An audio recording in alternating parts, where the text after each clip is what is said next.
अंतरिक्ष यात्रियों ने अंतरिक्ष से पृथ्वी की ओर देखा और एक चौंकाने वाली जलवायु आपदा देखी। 3 विशाल तूफान के बादल पहाड़ी हवाओं की तरह उठे। अंतरिक्ष यात्रियों ने वायुमंडलीय परिसंचरण की अवरक्त छवियां ली और उन्हें अमेरिकी मौसम सेवा को वापस भेज दिया। विश्लेषण के बाद मौसम विज्ञानियों ने पाया कि एक 50 मील के व्यास वाला सुपर तूफान अभी भी बड़ा हो रहा है और 1 घंटे के भीतर न्यूयॉर्क से टकराएगा, जिससे उत्तरी गोलार्ध हिमयुग में प्रवेश कर सकता है। इस समय हॉल और दोनों अभी भी 80 किलोमीटर दूर है न्यूयॉर्क से। जमीन पर बर्फीला तूफान और अधिक भयंकर हो गया है। सौभाग्य से हॉल एक मौसम विज्ञानी थे जो पूरे साल ध्रुवीय क्षेत्रों में काम करते थे। उनके सहयोगियों के लिए अपने बेहोश सहयोगियों को भारी बोझ के साथ आगे खींचना आम बात थी। जैसा कि गंतव्य करीब और करीब आता गया, हॉल ने आखिरकार राहत की सांस ली। अप्रत्याशित रूप से उसने इसे अगले सेकंड में वापस खींच लिया। उसे अचानक लगा कि खराब तूफान अचानक रुक गया। बर्फ के टुकड़े जो तेजी से गिर रहे थे वे भी धीमे हो गए। झंडे लहरा रहे थे, हवा ने भी हिलना बंद कर दिया। उसे तुरंत पूर्वाभास हो गया कि एक महाविनाश होने वाला है, क्योंकि अब हम एक अति निम्न तापमान वाले तूफान की चपेट में हैं। तापमान तुरंत 10 डिग्री प्रति सेकंड गिर जाएगा। श्योमी को बचाने के लिए हॉल ने तुरंत छत का एक वेंट हटा दिया, फिर अपने बेहोश सहकर्मी को उठाया और उसकी जान बचाने के लिए उसे सीधे वेंट के माध्यम से फेंक दिया। तंबू को एक साथ घर में फेंक दे और फिर कहें। वेंट से नीचे कूदते हुए अचानक एक बेहद तेज ठंडी धारा आई। राज्य के स्वामित्व वाले उद्यम को देखते हुए जो तुरंत जम गया था, वह जल्दी से अंदर गया और अपने सहयोगी को सबसे भीतरी रसोई में खींच लिया। फिर लोहे का दरवाजा बंद कर दिया, लेकिन यह भयानक था। शीतलहर सीधे दरवाजे से टकराई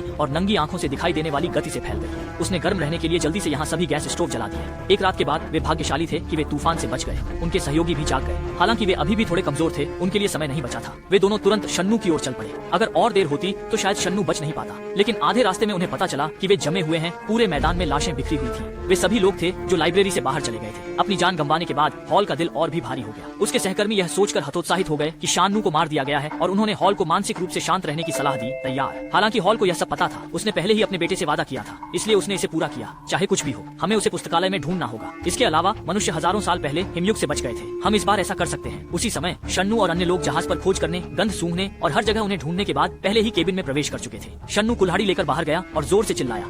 उसने खिड़की तोड़ दी और मेडिकल केबिन में प्रवेश किया। सौभाग्य से अंदर दवा बरकरार थी। संबंधित दवा ढूंढने के बाद सैम ने तुरंत दवा अपने बैग में डाल ली। वह अपनी प्रेमिका और साथियों को बचाने के लिए वापस जाने के लिए उत्सुक था, लेकिन उसे ऐसा करना पड़ा। कुछ भोजन खोजने के लिए रसोई में जाएं, अन्यथा ठंड से मरने से बचने के लिए उनके पास भोजन नहीं होगा। वे भूख से मरने वाले थे। जब उन्हें रसोई में बड़ी संख्या में डिब्बे मिले और वे इसके बारे में उत्साहित थे, तो भेड़िए वहाँ पहुँच गए। चिंतित थे कि वे उन्हें ढूंढ नहीं पाए। अचानक जीवन रक्षक वाल्व गलती से खराब हो गया और आवाज करने लगा। इसने तुरंत कई भेड़ियों का ध्यान आकर्षित किया और अचानक उनकी ओर दौड़ पड़े। उन्होंने हमला शुरू कर दिया। कठोर मौसम और असहनीय भूख पूरी तरह से अपने लंबे समय से खोए हुए जानवरों को सक्रिय किया।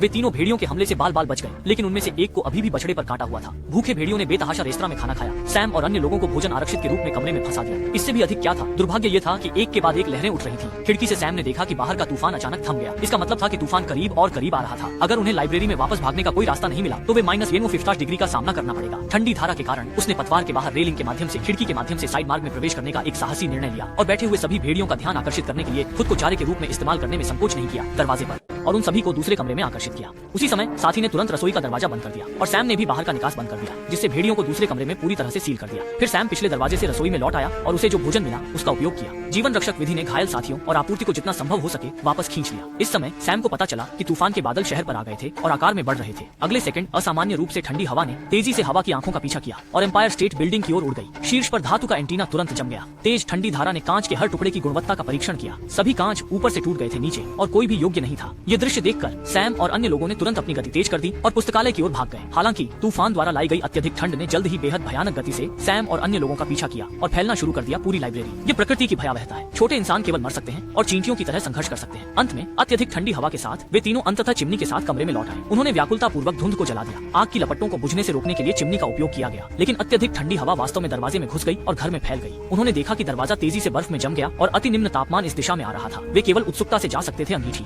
अत्यधिक ठंड का विरोध करने के लिए बड़ी मात्रा में दहन सामग्री डाली गई थी। कुछ समय बाद अंतरिक्ष स्टेशन से अच्छी खबर आई। अंतरिक्ष यात्रियों ने पाया कि पृथ्वी पर उत्तरी अमेरिका के ऊपर तूफान समाप्त हो रहा था। यह दर्शाता है कि आपदा खत्म हो गई थी। आकाश धीरे धीरे तेज हो गया और तूफान आखिरकार रुक गया। लंबे समय से खोई हुई धूप भी दिखाई दी। हॉल और दोनों ने देखा, जब उन्होंने एक विशाल जहाज को अपने सामने खड़ा देखा तो उसका निचला आधा हिस्सा बर्फ और बर्फ में गहराई से दबा हुआ था। यह पता चला कि अटलांटिक महासागर कभी उनके पैरों के नीचे था। हॉल अपने बेटे के और करीब आ रहा था, लेकिन हॉल को थोड़ा घबराहट महसूस हो रही थी। वे स्टैच्यू ऑफ लिबर्टी के पास से गुजरे, अंत में न्यूयॉर्क पहुंचे और गंतव्य की ओर चलना शुरू कर दिया। चारों ओर देखते हुए एक समय का समृद्ध न्यूयॉर्क शहर अब हजारों मील बर्फ में तब्दील हो गया है और उसकी जगह बर्फ ने ले ली है। उपकरण द्वारा प्रदर्शित स्थिति के अनुसार मेरे सहकर्मियों ने पाया कि पुस्तकालय उनके पैरों के नीचे था। भारी बर्फ ने उस जगह को पूरी तरह से ढक दिया और चले गए। केवल ऐसी परिस्थितियों में अंदर के लोगों के लिए जीवित रहना लगभग असंभव था। दोनों अंदर गए और जोर से शन्नू का नाम चिल्लाया, लेकिन कोई प्रतिक्रिया नहीं हुई। यहाँ तक कि इमारत के अंदर भी मोटी बर्फ जमी हुई थी, जो हॉल की आंतरिक आशा को ठंडा करने वाली थी।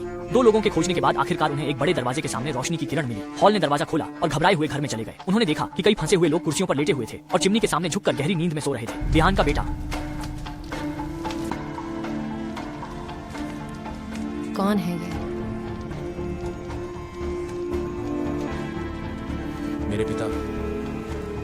सैम ने अपने पिता को पहचान लिया, जिन्होंने अपना वादा पूरा किया था और उसे बचाने आए। उसने उत्साह से उसे गले लगा लिया। इस बार उसने आखिरकार अपने पिता का इंतजार किया और इस बार उसके पिता ने आखिरकार अपना वादा नहीं तोड़ा, क्योंकि राष्ट्रपति को बहुत देर हो गई थी। वह थी बर्फीले तूफान में भी फंस गए और जल्दी ही उनकी मृत्यु हो गई। मेक्सिको भाग गए उपराष्ट्रपति को मौसम ब्यूरो के प्रमुख के रूप में पदोन्नत किया गया और उन्होंने वर्तमान राष्ट्रपति को खबर दी कि न्यूयॉर्क में अभी भी जीवित बचे हैं। राष्ट्रपति को अच्छी खबर मिलने के बाद उन्होंने पुस्तकालय में रुके लोगों को बचाने के लिए तुरंत कई बचाव हेलीकॉप्टर भेजे। जब वे उतरे तो उन सभी को बचा लिया गया। जब मैं विमान पर चढ़ गया और पूरे शहर को देखा तो मुझे पता चला कि वे अकेले जीवित नहीं बचे थे। एक बड़ा बचाव के इंतजार में बड़ी संख्या में जीवित बचे लोग इमारत की छत पर जमा हो गए। इस जमे हुए शहर को छोड़ने के बाद पृथ्वी ने इस तूफान का अनुभव करने के बाद कुछ समय के लिए शुद्धिकरण पूरा किया। हालांकि पूरा उत्तरी गोलार्ध बर्फ और बर्फ से ढका हुआ था, लेकिन पृथ्वी बेहद नीली हो गई है इस बार। अंतरिक्ष यात्री ने अपने सहयोगियों से पूछा कि क्या उसने कभी इतना साफ आसमान देखा है। ये निर्विवाद है कि पृथ्वी के पर्यावरण का मानव से गहरा संबंध है। फिल्म में असामान्य आपदा के दृश्य किसी भी तरह से चिंताजनक या बेतुकी कल्पना नहीं है। नाम इस फिल्म का परसों से तात्पर्य परसों से है। आपको वीडियो अच्छा लगा है तो चैनल को सब्सक्राइब करके वीडियो को लाइक कर देना।